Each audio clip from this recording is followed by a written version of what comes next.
Well, good morning. Beautiful Tuesday morning, September 3rd. We are getting a little bit of a later start today because it's first day of school. So Corey and I were in this morning, dropped the kids off. We like to take them in for their first day. Watch them, all the excitement that goes on for a little bit. And now we are heading up. So we did finish our barley last night with the exception of a tiny little piece on our north quarter, and this isn't even measurable in acres. It's like just a little bit in the corner they didn't get.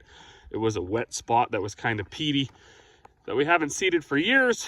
So she noticed it was a little bit greener and there was grass growing in there and then some mayweed. So they just left that little chunk. And then also over here, there was another wet spot that we've actually never seeded in my life. I don't ever remember seeing it cultivated, but I seeded it this year.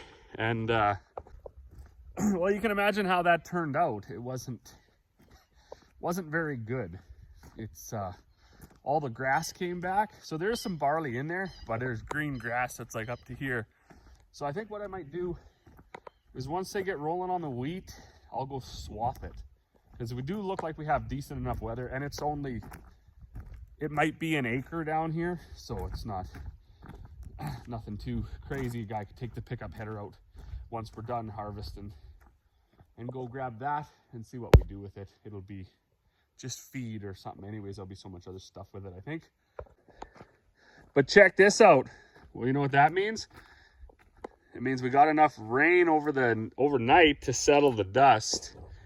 Now I'm going to pop the hood here and check my radiator hose fix. So I was out in the field yesterday with buckets and wrenches trying to fix my cracked radiator hose before all the coolant leaked out.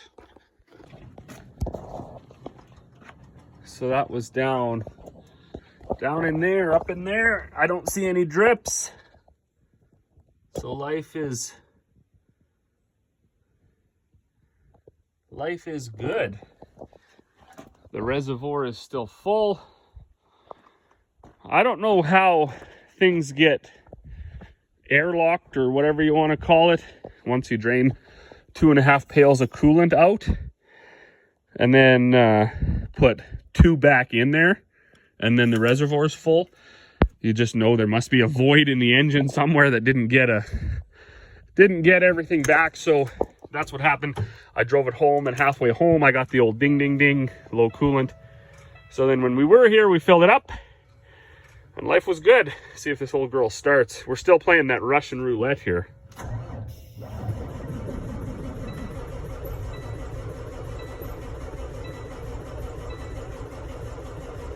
I don't know why it does that. That don't make sense to me. Well, it did start after the second go around, but I don't know that crank no fire nonsense. I mean, it's plus 12. It shouldn't be too cold for the old girl to start. Well, good morning. Beautiful, September 4th. We did hop over yesterday, Dad and I actually, that's the first time in a long time, I think, that we were both combining at the same time. Generally, we only get to combine if there's an issue, just for a diagnostic type situation, and then we get to fix. So anyways, we jumped across. We did about 50-60 acres of wheat last night. Was testing around 11.5, 12.5, somewhere in there. So very happy with that. He is, I don't know what he's doing, going to get fuel maybe. We will get that fueled up, sorted out. Maybe he's coming to the shop, I don't know. And then Corey's gonna head out. Mother's gonna take this one and head out. And then we will jump in the trucks and get them out. And then we gotta get working on this gearbox. So that's what we'll do. Yeah, he's gonna fuel up. All right, well, I'll help him with that, and then we'll get moving trucks. Check out that wheat. That wheat was, I don't know what to say about that wheat. Wasn't the best. It was 50 for a while, and then it was 30 for a while, and then it was 50 for a while, and I just don't know. I don't know what to say.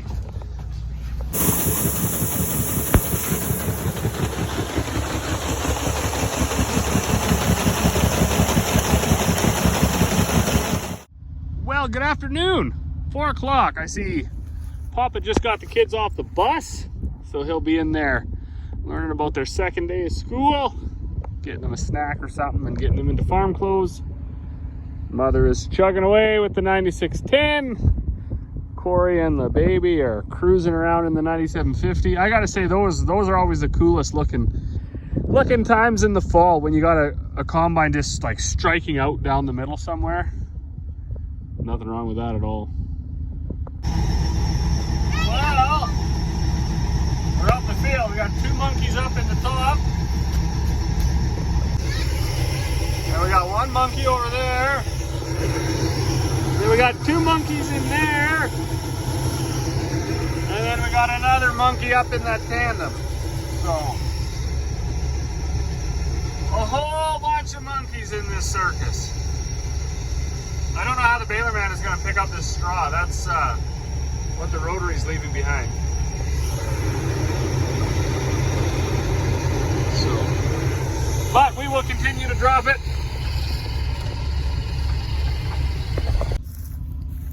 Not too sure what to say about the yield. Probably good enough for this year. We could have used another 2 inches of rain over the summer that we didn't get. Or the rain that we did get, it would have been nicer if it was kind of stretched out. We had a pretty hot shot there, and I guess probably everything suffered. Our barley did, you know, as good as normal. I mean, we've had better years, but I think we're right around the 60-70-ish there this week. She claims her monitor is saying like 55-ish, but as I've said a million times, we've never calibrated that, so who knows. It's just kind of better than it said on the field on the other side of the trees and then over there. And for some reason she said it got better as we went south, which doesn't make sense, because this quarter that I'm standing in was a decent enough crop of canola last year, and the quarter up on the north end of this half section was peas. So should have been better on the pea ground. I don't know. What is it? 8 o'clock. We're actually done. We're done for the day. So Mother was out with her 9610. She finished the wheat. So wheat is done. Peas are done. Barley is all but done. We got like 1 acre here and a little tiny bit just of green stuff that we didn't get. There was some weeds in the other stuff we wanted to actually go hand pick first. Then grass and this other stuff just too green to cut. It was a slew that we never seed. Actually, I guess there's a couple of rounds, like short little passes, maybe a few 100 feet long of peas out west that we might get. That's once we put the pickups back on though. Mill is back together. We didn't try it. I just pulled it over there and fueled up because it's kind of just getting late, and you know what? We had a day. I mean, 8 o'clock's really not that late in farmer world, but we had a day, because you come around the corner and yeah, that's not supposed to be there. So this was crazy. Corey was cutting wheat and I drove halfway down the field because she was full and she wasn't going to make it back. She stopped, she unloaded all the wheat, and then she drove to the end of the field and she stopped, and my dad was going to pick her up to bring her back because we were going to stop for supper, because why not, right? We're not going to run 24/7 on the 5th of September when we've got like what, 600 acres left to combine. So anyways, she stopped, and when we went back out, Dad noticed there was a bolt missing right here.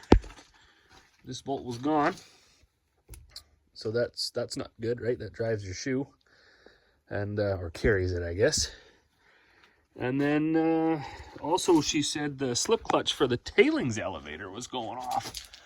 So what had happened there is this piece of metal right there, this bolt broke, that shoe dropped down, broke this off, got into the tailings auger, causing the slip clutch to slip. Kind of beat everything up a little bit. Crazy. We don't even understand how this broke, but this big, they call it an adjustment strap. That's a pretty squeaking hunk of iron. That actually busted right off. Like, just, I don't know if there's actually a shear point there or what, but it was, anyways, that's no longer functioning. So anyways, bit of damage to the shoe, pan, whatever you guys want to call it. It's cracked along the bottom on both sides, actually. So, where if a guy was a really good welder, fabricator, and parts weren't available tomorrow, probably could weld that up. But we're going to just get the new parts and put it in new. So that's going to be like, this was the combine that we just spent $33,000 on, green lighting, and we made like 100 hours. I don't even know. I don't know. I shouldn't say we made 100 hours. We're 2,000 acres into the season, and poof. So I don't actually hold anything against John Deere or anything like that. I think they did a decent enough job. This is just, they never did anything on the back end, really. Most of that 30 grand was front end work, wearing out tin and stuff like that, and bearings and a few belts and things. So I know they did have the sieves out, but I mean, maybe that wasn't cracked, right? That's what we were trying to figure out, is the chicken and egg thing. What came first? Did that bolt break, and then the pan drop down, and then that big bar break, or what? Anyways, we're trying to do like a little bit of CSI work here. But so that's what we were at. That happened yesterday, right at supper time. So Corey brought it back to the yard.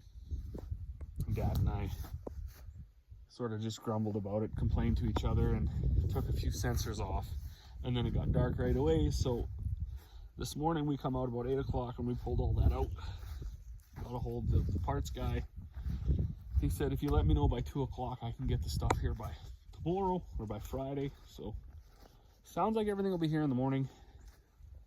So maybe by the end of the day, that combine will be back thrashing oats.